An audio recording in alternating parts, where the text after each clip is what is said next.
Mall tayo. Gusto ko manood ng sine. Pwede? She smiled happily and puppy eyes. I smirked before I nodded. Oo ba? Sagot ko sa kanya at pinunasan ang gilid ng labi niya dahil merong sauce. Messy eater? Ako na. Sabi niya at inagaw sa akin ng tissue. Binigay ko naman sa kanya at pinagpatuloy ang pagkain ko. Kanina lang pikon. Ngayon para sinabing magmumol, di na maalis sa mukha ang ngiti. Ang sarap siguro na pikonin niya. Ang sarap nga rin suyuin. Ewan ko ba, di naman ako dating ganito. Wala akong pakialam para sa kanya pero kahit nagiinarte lang, sinusuyo ko. I'm finished! Aniya na kinatingin ko sa kanya. Ang gwapo. He's so hot. Ang pangit naman ng kasama niya. Gusto kong tumawa sa reaksyon niya habang pinupuri ako. Siya naman nilalait. Well, I hate those ugly people who bullied her but heck, I cannot stop smiling seeing her reaction. She looks so pissed. Nakayuko lang siya na parabang ayaw niyang tumingin pati na sa akin. Inawakan ko ang kamay niya at masuyong pinisil iyon. You're blushing. Pangaasar ko sa kanya na kinasamaan tingin niya sa akin. Kinarot niya ako sa tagiliran. I pulled her hands using my closer to me. Naglalakad kami habang magkahawak ang kamay. Tahimik lang ako habang pinagmamasta ng mga nagagandahang puno. Then, may mga namumulaklak na tanim. Ang ganda! I love flowers! Napatingin ako sa kamay nang bumilis ang tibok ng puso ko at babawiin ko yung hinigpitan niyang hawak ko sa kamay ko na mas nakapagpakabog sa dibdib ko. Tumahimik ka. Naalala mo ba yung pinapanood natin? Tanong niya at tumiling ako. He smirked. Hindi raw. Kanina lang parang gusto mo nang lumabas ng sinihan. Misis ko? Don't call me that. Saway ko sa kanya. Di siya sumagot at tatahimik na siya at parang may tinitingnan sa likod ko. I mean may kung ano? Nangaasar ang itsura niya kanina. Bakit naging seryoso pa? Ang nakita ko ring naparanok siya. Rafael, what's wrong? Kinakabahan ng tanong ko sa kanya. Ano nga ba kasi ang meron? Tsaka madali na rin naman at gubamin na. 4 p.m. na. Nilipat niya ang tingin niya sa akin pero agad din naman niyang binalik ang tinitingnan niya sa likod ko. I think I saw a man with axe. May nahon niyang sabi. Nilagay niya sa bulsa niya ang dalawa niyang kamay at tumingin sa magandang tanawin ako. Nakatingin lamang ako sa kanya. Ano? Lalaking may dalang palahol? Oh my! Baka nasandan kami ng ice cream and I hugged him. Rafael, let's go home? Inihila ko siya. I am scared. Nanlalaki ang mata ko nang marinig ang tawa niya. Feeling ko nga tuturo ng luha mo dahil sa takot, tapos tatawanan ka pa na napakalakas at akala mo wala ng bukas? Pinalo ko siya sa balikat at kinarot ko siya sa tagiliran, pero tawa pa rin siya ng tawa. Nakakatawa ba ang sinabi ko? Rafael naman eh. Tumatawa pa siya habang nakahawak sa tummy niya. His laugh sounds like a music. Make my heart feels better and melt away the nervous, scared I feel. Rafael, nagugutom ako? Tara! Hinila ko siya buti na lamang at nagpatangay siya sa akin. Gusto ko talaga nito at masarap ito. Una kong nilapitan niyang may tinda ng fishball, kikiam, barbecue, kwek-kwek, chicken feet, basta yung mga ganun. I love it. Mas lalo ko nagutom. May mga bumili kaya hindi ko mapili ang bibilhin ko. Siguro lahat? Hey, let's just eat in the near Jollibee there. Don't buy. It's dirty. Bulong niya sa akin pero napatingin sa amin, yung katabi naming customer. Dirty ka dyan. Hindi sila magtitinda kung magkasama sa customer. Tsaka masarap ito. Promise. Paliwanag ko sa kanya at napakamot pa siya sa ulo niya. Arte talaga? Iha, bibili ba kayo? Tanong ni Kuya Vendor. Nagluto siya ng barbecue kaya nilingon ko si Rafael. Kaya naman tumingin kay Kuya Vendor. Opo, Kuya. Pabili nga po ng fishball sa kikiam, kwek-kwek at barbecue na rin po. Sabi ko, tinuturo ko yung mga pagkain na in-order ko. Looks so yummy. Ilan? Tipid na sabi ni Manong. Tig 50 po kada isa. Sabi ko at ngumiti. Vanessa? He looked at me so serious. This is not safe. If you want to eat that kind of food, then let's go home. Magpapaluto na lang ako niyan sa bahay at doon ka na lang kumain. Sabi niya takmang hihilahin niya na ako paalis. Ayaw, nandito naman tayo kaya Dito na lang tayo kumain, please? Not safe ka dyan. Arte mo lang. Yung mukha niya sobrang halata na ayaw nang bumili nito. Iha, ito na. Inabot nito sa akin si kuya ng tatlong plastic. Then, may binigay siyang disposable cup at pantusok. Thank you po, sabi ko. Magkano po lahat, kuya? Dagdag ko pa. 200 iha, sabi ni kuya vendor. Rafael, bayaran mo na. Utos ko sa kanya na kinalaki ng mga mata niya. Ha? Bakit ako? Tanong niya na hindi makapaniwala. Bayaran mo na. Alangan naman ako magbabayad. Pagmamataray ko sa kanya. Keep the change. Sabi niya talatang gulat si Manong pati naman ako. Keep the change? As in? Hello? 800 kaya yun. Ikaw na mayaman. Mag-keep the change ka ng ganun kalaki. Hinila na niya ako paalis doon. Iho, sukli mo. Habol sa amin ni Manong.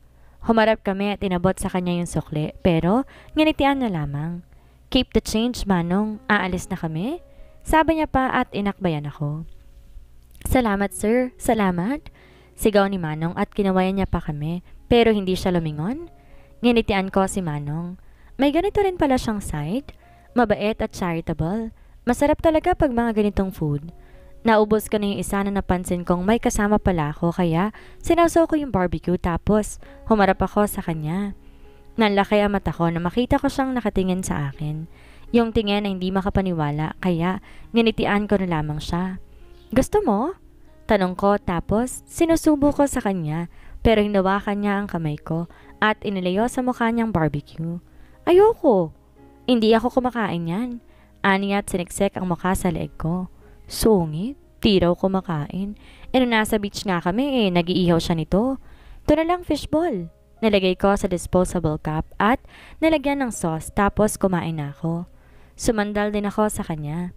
Nagulat nga siya pero pinulupot niya naman ang kamay niya sa bewang ko. Rafael, magkwento ka about your family, love life, about you. Kahit ano gusto kitang mas makilala. Ani kong wala sa sarili. Kung nabigla siya, mas nabigla rin ako sa sinabi ko. Bakit pa yun ang sabi ko? Nakatingin ako sa kanya nang tigilan siya. He looked at me and we're now looking at each other. Napansin ko na parunok siya bago nagsalita. What kind of story of my life do you want to know? I shrugged. I don't know why I asked him. Hindi ko rin alam kung bakit ko na itanong. Are you interested of me? Huh? You're blushing. He pokes me again. Hinawakan ko magkabila kong pisngi. Nagiinit nga, pero hindi sa kilig dahil ito sa asar sa kanya. Kilig ka kaya? Hindi, no? May part na isip ko na agree, may part din na disagree. God! Natigilan ako sa sinabi niya kanina. Di ako sanay ikwento mga bagay-bagay tungkol sa buhay ko. Di ko rin alam kung dapat ba ako magkwento sa kanya. Kaya imbes na magkwento, inaasar ko na lang siya dahil na naman exciting sa buhay ko. Nakaupo ako sa sofa ng kwarto ko. Umuwi na kami na maubos na namin yung street foods. Hindi talaga ako kumakain ng mga ganoon, lalo na nga at kung hindi ko nakita ko saan nanggagaling. Kumakain ako kung kami ang nag-iihaw at nagluluto pa dahil nga bumabawi ako sa kanya. No choice, kaya't kinain ko na lang. Masarap din naman eh. I'm finished. You can use the bathroom, she said. Napalingon ako sa kanya at nakikita ko siyang naglakad. Naupo sa gilid ng kama. I stood up while walking. I take off my shirt na hindi ako sumagot dahil wala na ako sa mood magsalita. Ano ba? Talagang dito ko pa maghuhubad sa harapan ko? Hindi ba pwedeng doon ka na niyan maghubad sa bathroom? Humarap ako sa kanya at nakatingin siya sa akin. Pero nang humarap ako, nagtakip siya ng unan sa mukha. Kunyari ka pa dyan. Nag-e-enjoy ka naman na panoorin ang maganda kong katawan. Pagmamayabang ko na ikinasar niya panigurado. Hindi siya sumagot. Kunwari pa, kung di lang siya nakatakip, malamang nakita ko na naman ang mukha niyang namumula. After a minute, tapos na ako maligo. Nagbihis na ako at nagsuot ako ng pajama. I comb my hair using my fingers. Sinusulit ko yung sando ko habang palabas ako ng walk-in closet ko. Vanessa, anong gusto mong kainin? Tanong ko at umiling lang siya at busy sa phone niya. May kung ano siyang tinitingnan sa phone niya. Lumapit ako sa kanya. Tinabihan ko siya at yumakap ako sa kanya bago tiningnan ang tinitingnan niya. Sino naman ang mga to? Nakita kong 3 babaeng pinagmamastan niya at nasa gitna ito. Ang sweet na mga pictures nila. Kita mo talaga kung gaano sila ka-sweet sa isa't isa. Ang gaganda rin naman nila pero mukhang mga bata pa. Sino kaya yon? Sino sila? Biglang tanong ko at gulat siyang nagsalita. Iniwas pang tingin sa akin ng phone ko para hindi ko na makita. It's too late. Kanina pa ako dito. Manhid ba siya? Nakayakap na nga ako, oh. Kanina ka pa ba dyan? Tinuro niya pa ako. Kumunot ang noo ko sa naging tanong niya. Nailing-iling nang umisi ako bago tumango. Who's that cute girl? I asked while grinning ear to ear. She looks at me while her left eyebrow are raised. What? I asked, innocently. The way she looked at me may pagkapikon. Ganyan ba talaga pag nakakakita na maganda? She sarcastically said at iniwas ang tingin sa akin. Nailing naman ako sa tanong niya. Sinasabi niya bang maganda siya? Hindi naman kasi maganda yung sinabi ko eh. Sabi ko cute pero maganda yung isa. Lalo pang pang-asa ng itsura niya. Maganda yung nasa gitna. I whispered to her and she looked down at her phone. When she saw that she's the one I'm talking, her face turned into red like a tomato. That makes me smile. You're blushing. I whispered again and I kissed her shoulder. Yan, dyan ka magaling. Inilamos niya ang mukha niya bago niya pinatong sa bedside table yung phone niya. Pero bago niya pa mailapag, inagaw ko na sa kamay niya. Rafael, ano ba? Akin na yan. Sambit niya, tinago niya sa akin pero di ko naman hiniyaang mabawi niya. Wait, I just want to check your phone. I want to see your photos. Sabi ko habang iniiwas ko yung kamay ko na may hawak na phone niya. Inescroll ko habang umiiwas sa kanya. Ibalik mo na nga sa akin yan eh. May cellphone ka naman, bakit di yun ang kalikutin mo? Pagalit niyang sabit padabog na umupo nang ayos sa kama. Sino sila? Close na close kayo dito oh. Ani ko at pinakita ko pa sa kanya yung picture na nakatayo silang tatlo. Tapos nakayakap kay Vanessa yung isa habang si Vanessa yakap ang isa na mukhang bata pa. Pinakabata to? Si Sarah. Ito naman si Shane. Nakangiting sabi habang tinuturo niya pa yung picture.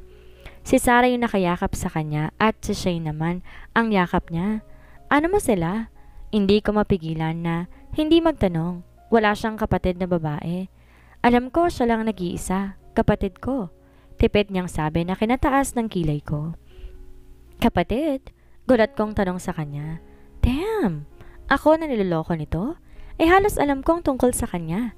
Ang pagkakaalam ko, only daughter siya at kung kapatid niya mga to, baka hindi ko sila nakita nung kasal namin. Your only daughter? How come? Naguguluhan kong tanong sa kanya. Oo, ganito kasi yon. Si dad may kapatid, or should I say twin brother niya, which is Tito Glenn. May asawa na rin si Tito Glenn, tapos may dalawa silang anak na babae, which is Sarah and Shane. They are perfect family. Close na close kaming dalawa. Silang anak na babae, which is Sarah and Shane. As in super close, tapos isang araw, nagmamadaling bumalik ng office sila Tito Glenn kasi may urgent meeting sila pero di sila nakarating ng office. Nakita ko ngumiti siya ng pilit. Why? I asked again and stared at her aunts. Nag-crash ang sasakyan nila. Nagdala pa sila sa ospital but it's too late. They already died on the spot. 9-year-old ako nun. Kaya nang mawala sila, nagkaroon ako ng 2 sisters which is Sarah and Shane. They are my cousins but I treat them as my sisters. I did my best para maramdaman nila na hindi sila nag-iisa, na wala silang magulang at pamilya. Alam mo ba na gustong-gusto ko magkaroon ng baby sister? Nang malaman kong sa amin natitira sila Sarah, I'm so happy. Tapos, meron na akong 2 baby sisters. Pero masakit na makikita ko sila na malungkot. Pagkukwento niya. Since family yung sinabi ko, about your family too. Sinabi niya at niyakap na mahigpit ang bear na bigay ko. I struggled on what she said. Should I tell her? The very dark part of my life. Okay. Kay mom, 3 kami magkakapatid. Kay dad, 4 kami. Maikli kong sabi at mapakla akong ngumiti. Kapag naalala ko ang bagay na yun, parang gusto kong pumatay. All I know, I'm freaking only son. But yeah, I am. Kay mom, I'm the only one. But to my bastard father, we're 2. So, yeah. He have a son and other woman? That's why I hate him the most. A very painful of my life, knowing that I have a brother. Ha? Bakit? I mean, paano kayo naging 4 na anak ng dad mo? Naguguluhan niyang tanong at tumingin sa mga mata ko. I avoided my stare on her. I don't want to lie, but I don't want to share about this freaking family.